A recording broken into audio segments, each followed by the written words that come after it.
This is a guest essay written by Lucy Tabrizi, who writes about politics, philosophy, religion, ethics, and history.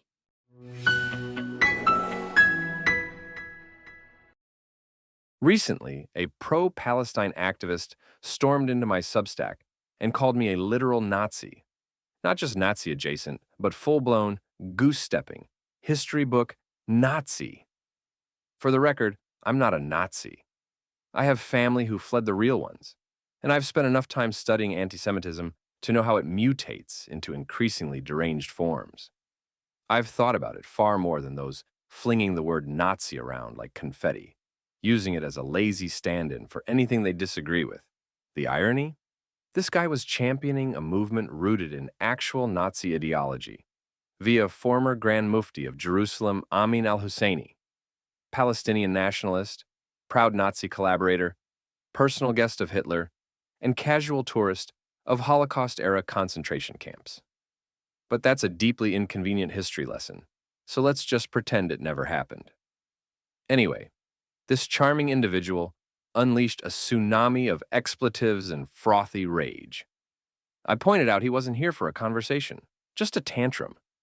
I tried to engage, but once I sifted through the unfiltered bile, there wasn't much left to work with. When he bragged about not reading a word I'd written and doubled down on the vitriol, I hit block and left him to shout into the void. Sadly, this wasn't my first rodeo with a pro-Palestine activist. My last essay clearly struck a nerve. My inbox and comment sections lit up like a protest rally. Yes, the title was provocative. If Israel disappeared tomorrow, Palestine still wouldn't exist. It was also accurate. The backlash played out like a live reenactment of the article itself. Performance art curated by irony. I'm sure there are reasonable voices within the movement. There must be, right? Statistically. So far, I've only encountered those fueled by an endless reservoir of rage, like a renewable energy source. If only it could be channeled into something useful. Moral absolutism isn't unique to the Palestinian cause, but nowhere else does it explode quite as intensely or as unhinged as it does here. I grew up valuing secularism, reason, and mutual respect, thanks in part to thinkers like Sam Harris. I strive to approach disagreement in good faith and admit when I'm wrong, or at least try. But lately, honest conversation feels like a relic from a lost civilization. What happened to disagreeing like adults? To dialogue instead of outrage theater? To assuming good intentions, even when views collide? These days, I have better luck reasoning with my toddler mid-meltdown over the wrong-colored cup than with a grown man imploding in my comments section. No other topic sends people into a tailspin quite like this, losing all grip on reality like they've joined a doomsday cult. Suddenly, they're butchering international law over lunch, ambushing baristas for political purity, and blocking cousins for posting anything vaguely sympathetic to Jews. This isn't activism. It's mass hysteria teetering on the brink of collective delusion. Question their behavior, even out of genuine concern, and they duck behind the smuggest shield. Oh, so opposing genocide is angry now? It's the ultimate moral force field, giving them free rein to lash out like caffeinated toddlers, convinced their emotional meltdowns are a sign of moral enlightenment. They claim their outrage stems from the thousands of videos proving Israel's so-called genocide, without stopping to consider that provoking that exact reaction is the entire point. Hamas's strategy is hardly subtle. Flood social media with selectively edited, often recycled footage, including clips from unrelated conflicts, designed to inflame. All while their sponsor, Iran, continues its decades-long mission to delegitimize Israel on the global stage. Under the banner of social justice, impressionable young minds, eager to virtue signal, are swept up in outrage, blind to the fact that they're marching to someone else's drum. They champion causes led by people who would gladly strip them of the very rights they claim to defend. This isn't new. It's straight out of the propaganda playbook that fueled the Iranian Revolution, and before that, the Nazi media machine that paved the way for World War II. Put aside the viral videos and the curious way algorithms filter out every other conflict.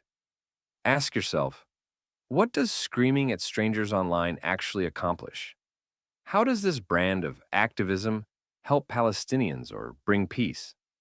Let's say I join the chorus of hatred against the Jewish state. What's been achieved? Are we really meant to believe Palestinians are suffering because the world isn't outraged enough? I've never seen this level of blind fury. And I've been in animal rights circles where people watch slaughterhouse footage daily. And for what? Murderous theatrics like this only harden Israel's resolve, proving exactly why a Jewish state exists in the first place.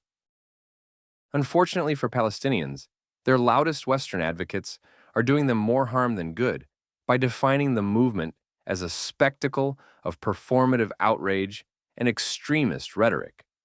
As Ahmed Fouad al-Khatib, a longtime Palestinian activist and Gaza native, recently put it, pro-Palestine activism has become a, quote, humiliating failure and decline.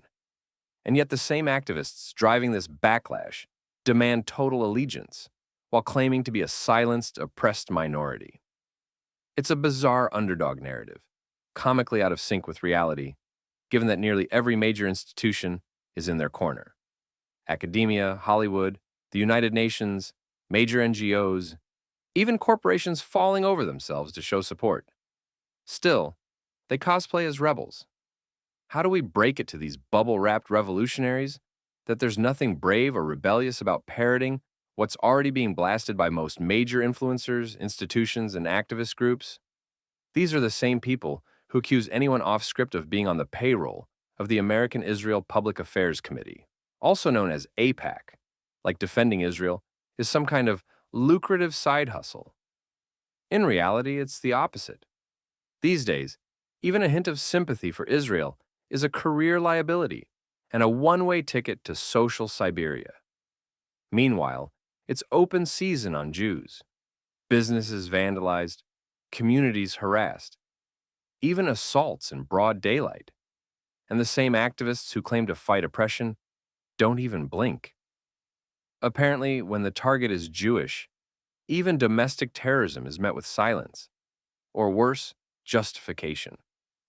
But suggest deporting a few non-citizen pro-terrorist activists who incite this hatred.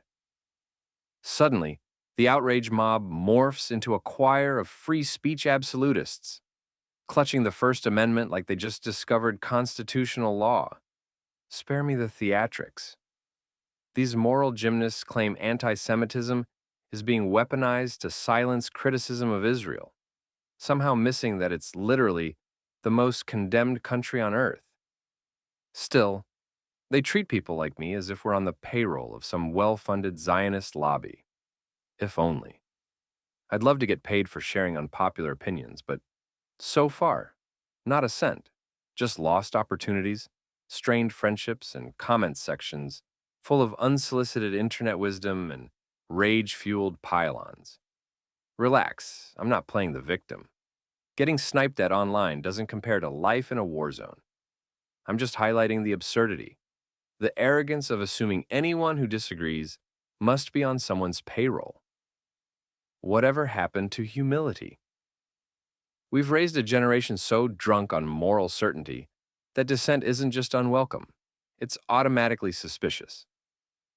Modern activism has morphed into a digital witch hunt, less about progress, more about punishment. I've had commenters openly admit they're not even trying to change my mind. So what's the point? Forcing compliance through sheer volume of keyboard beatings isn't activism. It's intimidation, dressed up as moral conviction. This movement still cloaks itself in the language of compassion, but the mask slipped long ago. It's just hoping no one noticed. The irony is surreal. Activists preach peace and human rights, then in the same breath call for intifada, violent uprising, or the eradication of a nation. It's like demanding nonviolence with a Molotov cocktail in hand. The most obvious path to ending the war, Hamas surrendering, is the one thing the loudest activists never mention. Their silence speaks volumes. For them, peace isn't about coexistence.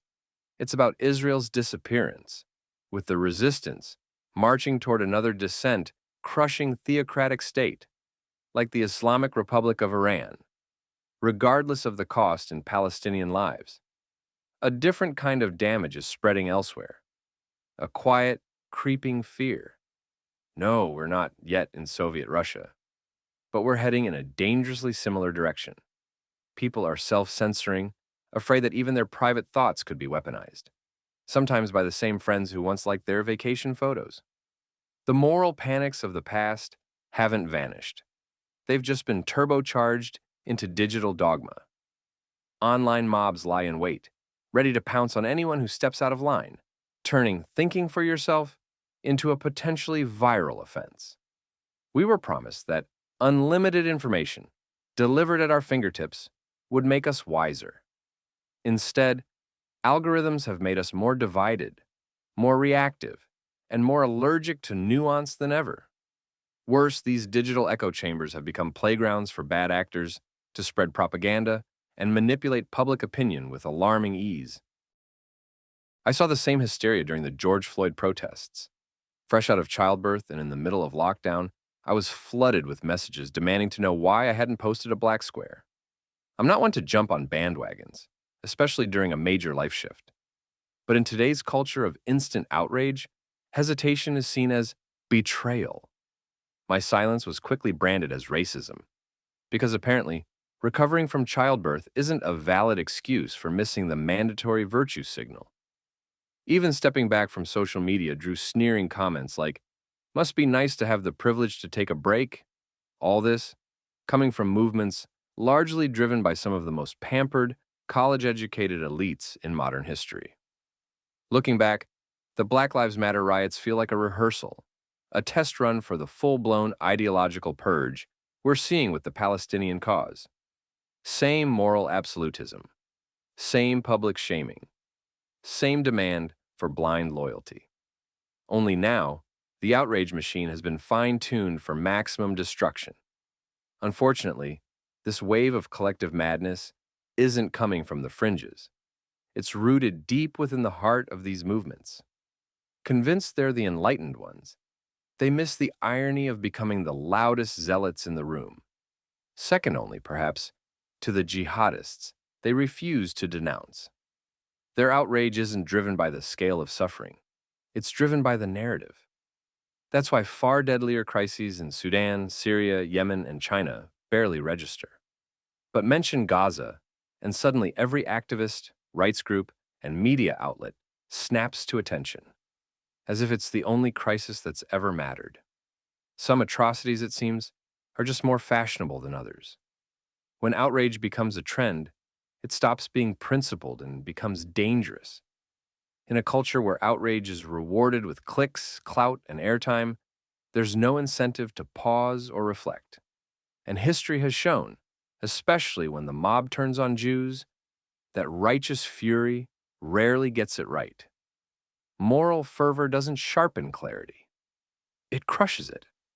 I've seen people unironically call Gaza the worst genocide in history, the most severe famine ever, and even compare it to the Holocaust. The suffering is real, but the hyperbole is staggering.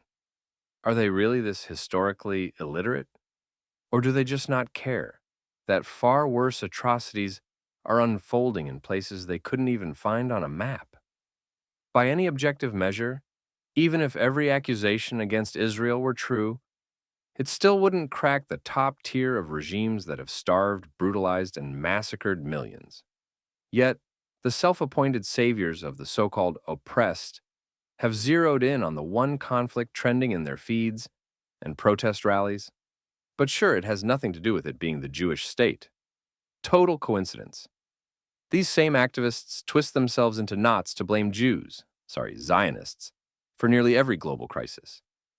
At this point, they're a hair's breadth from quoting the Ayatollah and blaming Zionists for Mercury in retrograde or crop failures in Bolivia. Treating an entire group as the root of all evil isn't radical. It's recycled bigotry. The same tired hatred used for centuries to justify violence, whether over religion, race, or wealth.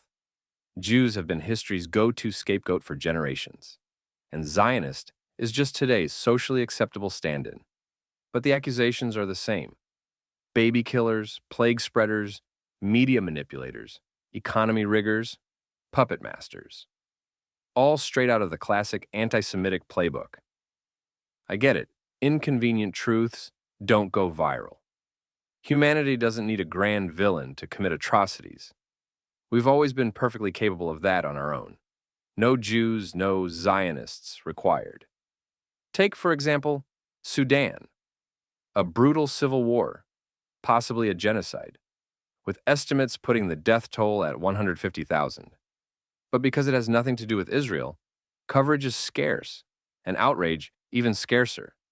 Meanwhile, the same activists shrieking that Zionism is the root of all evil are fueling the very suffering they claim to oppose. Their outrage is laser-focused on Israel, playing straight into Hamas's PR strategy. It's a gift to a group that hides behind civilians and has no intention of ending the war. Nothing protects corrupt regimes like a mob of furious Westerners cheering them on.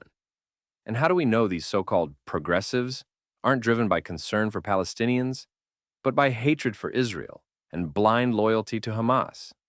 Simple. The moment Palestinians in Gaza protest Hamas, those activists fall silent. As Palestinian dissident Hamza Hawadi put it, quote, "You know what would help the Palestinians in Gaza? Condemning Hamas's atrocities." The double standard is clear. On October 7th, the world saw the horror of ideological extremism at its rawest. Families burned alive, children mutilated, bodies tossed onto trucks like trash, while crowds in Gaza jeered and spat on them. The natural response? Grief, fury, disbelief. Israelis and Jews everywhere weren't even given a single day to mourn. Any expression of rage was instantly reframed as Zionist aggression. Protests erupted almost immediately. The abducted and murdered were labeled occupiers who had it coming, and many openly celebrated the massacre as a moral victory. To the "it didn't start on October 7th" crowd, you're right. Arab massacres of Jews long predate Israel's founding and help justify its existence. That doesn't make Israel immune to criticism. And yes, it often hits back harder. But let's not pretend its responses are generally unprovoked or driven by blind malice. Many still reduce the conflict to a crude body count, as if morality is just math. But context matters, motive, method, and intent change everything. There's a world of difference between civilians caught in a war their own leaders won't end, and those deliberately hunted down and butchered with glee. If an IDF soldier were proven to have deliberately targeted civilians, I'd condemn it without hesitation. Every military has its monsters. But only in Israel's case are isolated incidents treated as proof that the entire nation is evil and has no right to exist. Hamas, by contrast, targets civilians as policy. It's not a glitch, it's the system. Terrorists live stream massacres and are hailed as heroes. Streets bear their names. Children idolize them like genocidal action figures, while textbooks glorify martyrdom, turning education into indoctrination. And in the West, instead of recognizing the tragedy of a radicalized population, they cheer it on, urging more resistance, which means more fighting, more dying. The barbarity is ignored, while every accusation against Israel, true or not, spreads faster than a conspiracy theory at a flat Earth convention. By the time the misinformation is corrected, the damage is done. Remember Algorithm Science 101. It rewards lies with reach, while truth is left playing catch-up, if it's seen at all. And grifters exploit this to build entire careers on weaponized misinformation. But the distortion doesn't end online.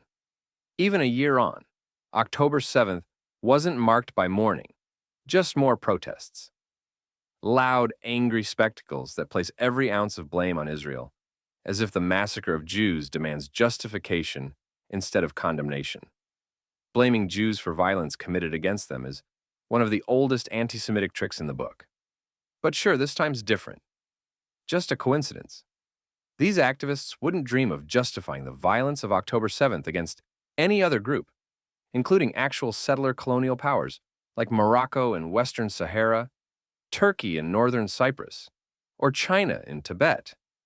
Yet none provoke the same obsessive rage. It's as if these activists are projecting their own guilty consciences onto the Jews, which, fittingly, is another classic feature of anti-Semitism. Take the tearing down of posters, photos of kidnapped children, not soldiers, with hatred burning in the eyes of those doing it. That's not activism. It's not justice. It's raw, fanatical anti-Semitism. Why the fury? Because those hostages shatter the tidy narrative of innocent Palestinian victimhood versus relentless Israeli evil. And for that, there's no forgiveness. In the hearts and minds of these activists, it was never about the Palestinians. They're just a convenient vessel for projecting rabid hatred at Israel, and, by extension, Jews. Colonizer may be the buzzword of the moment, but it's simply the latest excuse in a long tradition of justifying violence against them. This rebranding ignores centuries of history, including Islamic imperial conquests and the tolerance, if not encouragement, of anti-Semitic violence, as long as Jews didn't fight back. Now, with Iran and its network of proxies, many designed specifically to target the Jewish state, the threat is existential, and nothing enrages the world more than Jews who refuse to stay silent, or worse, refuse to die politely. Nowhere is this clearer than in the fervor of the Pro-Palestine movement. It isn't activism, it's a rage-fueled crusade, driven by historical amnesia and hatred dressed up as virtue.